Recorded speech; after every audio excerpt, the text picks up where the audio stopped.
PSU बैंकों के शेयरों में 6 मई को बड़ी गिरावट आई। इसकी वजह आरबीआई का एक फैसला है।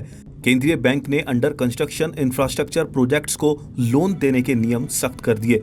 आरबीआई ने इस बारे में एक ड्राफ्ट जारी किया है। इसमें कहा गया है कि अंडर कंस्ट्रक्शन इंफ्रास्ट्रक्चर प्रोजेक्ट्स को लोन देने के लिए बैंकों को ज्यादा प्रोविजनिंग करनी पड़ेगी। केंद्रीय बैंक ने बैंकों से इस सेक्टर से जुड़े दबाव पर करीबी नजर रखने को कहा है। इस फैसले से दोपहर में निफ्टी पीएसयू बैंक इंडेक्स 3% से ज्यादा गिर गया। सबसे ज्यादा गिरने वाले स्टॉक्स में PNB, Canara bank, bank of India और यूनियन बैंक शामिल थे। इन बैंकों के स्टॉक्स में 4% से ज्यादा गिरावट आई। पावर प्रोजेक्ट्स को लोन देने वाली एनबीएफसी के शेयरों में भी बड़ी गिरावट आई। इसमें आरईसी, पावर फाइनेंस और इरेदा शामिल है। इनके स्टॉक्स 12% तक लुढ़क गए। आरबीआई के फैसले का असर प्राइवेट बैंकों के मुकाबले सरकारी बैंकों के शेयरों पर ज्यादा पड़ा।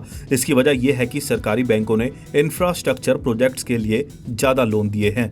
आरबीआई ने कहा कि यह फैसला प्रोजेक्ट लोन देने में बैंकों के अनुभव को ध्यान में रखकर लिया गया है। अभी इंडिया में इंफ्रास्ट्रक्चर और मैन्युफैक्चरिंग प्रोजेक्ट्स में गतिविधियां काफी बढ़ रही हैं।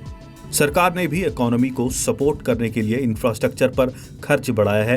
पहले बैंकों को बड़े इंफ्रास्ट्रक्चर प्रोजेक्ट्स की तरफ से डिफॉल्ट का सामना करना पड़ा है। इसका असर बैंकिंग सिस्टम पर भी पड़ा है।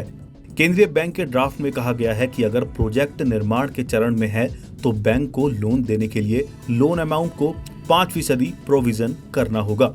प्रोविजन का मतलब यह है कि बैंक को लोन अमाउंट का 5% अलग रखना होगा। ये डिफॉल्ट की स्थिति में बैंक को मुश्किल में फंसने से बचाएगा।